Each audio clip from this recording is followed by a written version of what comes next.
इसको बैठा लो, जीवन में काम आएगी, ये वस्तु काम आएगी, क्योंकि विपक्ष जोरदार है, माया कोई साधारण नहीं है। विश्वासी साधक का भगवान स्वयं जुम्मा ले लेते हैं कि मेरे प्रभु जो करेंगे वो मंगल करेंगे। तो परिस्थिति बुरी दिखाई दे सकती है, परिस्थिति भयावह दिखाई दे सकती कि अब तो सब गया, ऐसा लगेगा, लेकिन वो बहुत बड़े के हाथ में नियंत्रित है परिस्थिति। देखते देखते उस परिस्थिति का परिणाम निश्चिंत निःशोक और निर्भय कर देने वाला हो जाएगा। साधन पथ पे हम इनको आदर्श मानकर चले तो बहुत जल्दी आनंद आ जाए। अब हमें किसी भी अड़चन से कोई भय नहीं, किसी भी अड़चन से भय नहीं। आप ये खिलवाड़ मत समझे, किसी भी अर्थ कोई तुम्हें नहीं रोक सकता आप श्री जी से मिलने के लिए।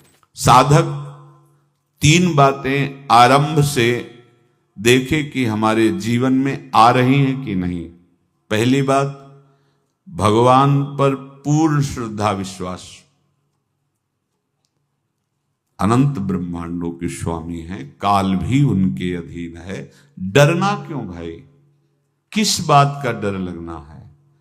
अगर डर है, भय है, तो अभी श्रद्धा विश्वास स्वामी में नहीं है। अगर हमें हृदय में कष्ट अपना प्रभाव पहुंचाना चाहता है, तो जैसे कोई ठंडी से बहुत कांप रहा हो और माता दौड़कर आवे, अपने हृदय से लगा के अपने शरीर का ताप देकर उसकी ठंड को दूर कर दे, ऐसे प्रियाजू करती हैं, ऐसे प्रियालाल करते हैं। ये कहा कहो बड़ भाग, नित नित रति हरिवंश हित, नित बरधत अनुराग, यह जो कृपा हरिवंश की। ये आपनो भाग आपन मुख, कहा तुझ श्री हरिवंश बल, हरिवंश भरोसे भय निडर, सो नित गर्जत हरिवंश बल। देखा है, कष्टों की बौछार है, ऐसे जैसे ऊपर से वर्षा हो रही है, भगवान शेष फणों का छत्र, संवर्तक मेघ प्रलयंकारी वर्ष रहे, गिरिराज जी का छत्र। ऐसे भक्त को कृपा छत्र से हर समय सुरक्षित रखा जाता है। भक्त बनने के लिए कोई विशेष लायकात की आवश्यकता नहीं। मैं समस्त गुणों से हीन, पर मैं अपने प्रभु का, बस यही लायकात है। प्रभु की सिवा यदि आपका कोई अन्य आश्रय है तो आपको धोखा लगेगा। नहीं तो सच्ची कह रहे हैं, इसी जन्म में निहाल हो जाओगे। एक बात केवल स्वीकार करो कि प्रभु के सिवा मेरा कोई नहीं है, और है भी नहीं। स्वीकार कर लोगे तो तुम्हें अनुभव में आने लगेगा। हम प्रतिपल देखते हैं, प्रतिपल, वो केवल अपनापन चाहते, केवल अपनापन, कोई दूसरा नहीं होना चाहिए। बस कहां बाहर तो देखो आप सब हमारे हो, अंदर से नहीं हो। अंदर से आप सब श्री जी के हो और हम आपके सेवक हैं। बाहर से आप गुरु मानो, जो भाव मानो, वो आपको श्री जी जाने। अंदर से हमारे आप श्री जी के जन हो और हम आपके सेवक हैं। बाहर से कुछ भी व्यवहार मानो, कोई बाहर से व्यवहार का कोई अस्तित्व नहीं, अंदर की बात का अस्तित्व होता है। आप सब हमारी स्वामिनी के परिकर हो, हम आपके दास हैं। बस इस बात से हमारा अपनापन आपसे है, नहीं श्री जी के सिवा किसी से कोई अपनापन नहीं। कि आप इसका प्रभाव समझिए।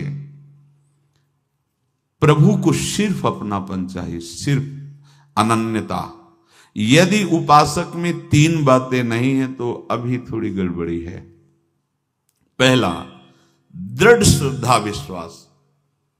दृढ़ श्रद्धा, अब नहीं, अब नहीं, अब नहीं, अब तो हाथ उठने का समय आ गया। अब क्या, अब नहीं, अब गाहक मत फंसाओ, बाजार बंद करो, हाथ उठा लो, चलो अपने घर चलो, समय आ गया, घर चलने का समय है।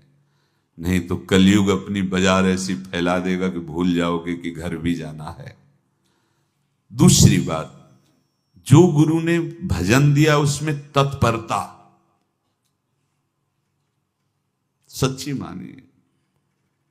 जीवन भर कभी इस प्रमाद को गुरु कृपा से आने का अवसर नहीं दिया गया कि चैन से सोए हों और चैन से खाए हों। पूरे जीवन में कभी सुविधाओं को स्वीकार नहीं हुआ, पर साधन मार्ग में कभी भी शिथिलता नहीं हुई, तत्परता ही।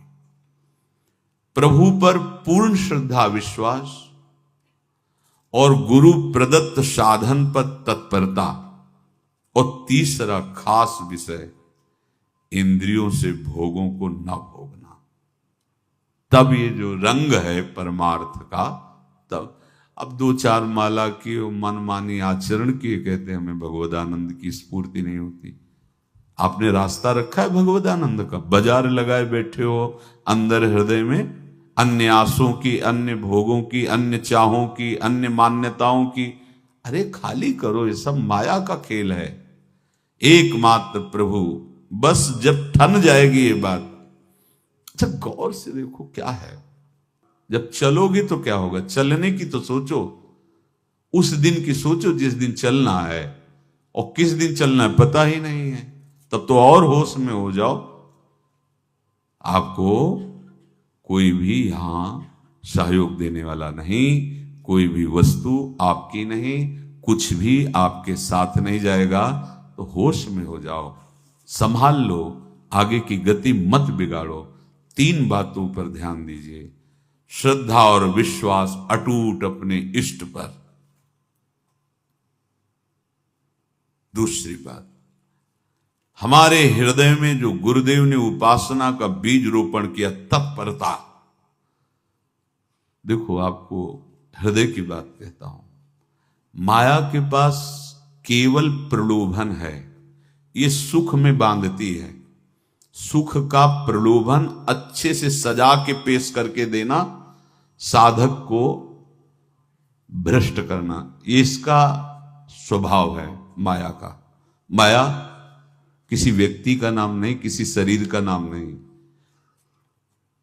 भगवद विमुखता जिस वस्तु व्यक्ति स्थान से हो वही माया है। माया का मतलब थोड़ी जिसे कोई स्त्री शरीर पे आरोप कर दे या पुरुष शरीर पे आरोप कर दे, ये तो माया है, तो और क्या है। मैं, मोर, तोर, तय और जहां तक इंद्रियां जाए, जहां तक मन जाए, सब माया ही है। इसको देखा है भगवान के पार्षदों ने। ये क्या करती है, चमकीली लेबिल लगाकर, सुख का चारा डाल करके जीव को बांधती है। इससे सुख मिलेगा, बहुत सुंदर है ये वस्तु, ये शरीर, ये व्यक्ति, ये स्थान, ये पद, इससे वो बांधती है। विवेक ऊपर की लेवल का तत्काल ऑपरेशन करता है, वो आंतरिक विषय पर दृष्टि डालता है तो सब खोखला निकलता है, बाहर निकल क्रॉस कर जाता है। होए विवेक मोह भ्रम भागा, तब सब विषय विलास विरागा। अज्ञानी उसी आकर्षण सुख में बंध जाता है, और सुख तो था नहीं, बंधन इतनी जोर का हो गया, अब मुक्त हो सकता नहीं, तो उसके हृदय में लगता है इसके बिना जी नहीं सकते, इस नशा के बिना, वस्तु के बिना, व्यक्ति के बिना। और एक सूक्ष्म बात, वो जब आपको सुख देगी तो आपको स्वतंत्रता का आभास कराएगी, और जब आप उसको छू लेंगे तो आपको परतंत्र बना देगी, भयभीत कर देगी। तो आप डाउन होकर के अपने अस्तित्व को मिटाकर पूरा जीवन बर्बाद कर देंगे। इन शब्दों को लिख लो, अपने हृदय में लिख लो। माया सुख में बांधती है नहीं उसके पास सुख। जिसे तुम सुख समझते हो वो सुख नहीं, बिल्कुल सुख नहीं, वो सुख की छाया है, तुम्हें समझ पड़ती नहीं, ये गिरधर की माया है। उस सुख का बंधन, आप देखो कुछ भी क्रिया करते हो माया जनित तो प्रलोभन होता है, सुख मिलेगा।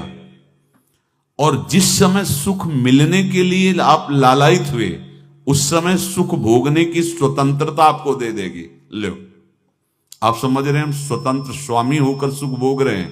नहीं, अब भोग लिए ना, अब गुलामी, उसकी सहो। अब तुम्हें वैराग्य हो रहा कि मैं नहीं भोगूंगा, तो उसकी दृष्टि बदलेगी। समझ रहे हो? अब आप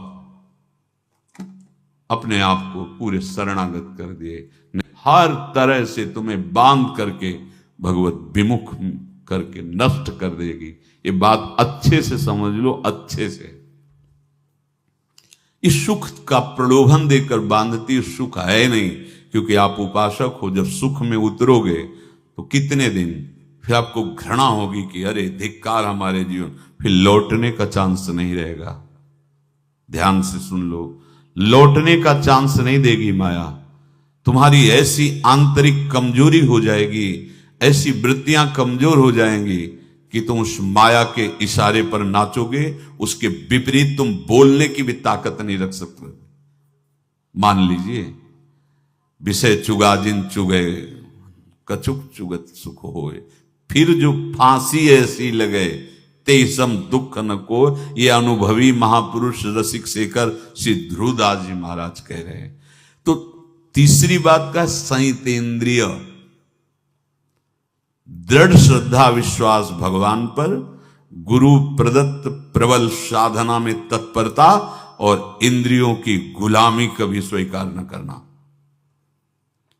जीवन में ध्यान रखा जाए, केवल प्राण पोषण शरीर के निर्वाह के लिए जो निरपेक्ष भाव से मिले उसे स्वीकार करो, अन्यथा ये प्रलोभन सुख का देकर माया तुम्हें बांध लेगी और फिर तुम्हें अधीन कर लेगी। कितने से मार्ग में उत्साहित होकर चलते हैं, पर गुरु कृपा पात्र ना होने के कारण, चतुर खिलाड़ी ना होने के कारण वो प्रलोभन में फंस जाते हो। फंस गए तो फिर मछली का कांटा जानते हो, ऐसे अब वो चाहे जितना हिले डुले, वो कांटा नहीं निकल सकता। अब तो उसको मरना ही पड़ेगा। ये जन्म बर्बाद ना हो, आप सबसे प्रार्थना है। बहुत ही अपने घर की जैसी बात होती है। इसका कार्य है माया का सुख में बांधना, सुख के प्रलोभन से, और आपको सुख भोगने के लिए स्वतंत्रता देना। आप उस स्वतंत्रता से सुख भोगे कि न जाने कितने जन्मों की परतंत्रता तुमने स्वीकार कर ली। अगर इस रहस्य को जान जाओगे तो डरोगे। यही डरे डर हरिवंश हित। श्वास जैसे मनुष्य स्वाभाविक लेता है, खाते पीते सोते चलते उठते बैठते बात करते हंसते, सब अवस्थाओं में आप श्वास नहीं लेते, स्वाभाविक आ जा रही है। ऐसे ही श्वास प्रश्वास अपने आराध्य देव के स्मरण का अभ्यास बना लो। अभ्यास योग युक्तेन चेतसा नान्यगामिना। और जैसे तनिक भी श्वास रुकी तो घबराहट, बेचैनी, परेशानी आ जाती है, ऐसे ही श्वास प्रश्वास यदि नाम से खाली जाने लगे तो घबराहट, परेशानी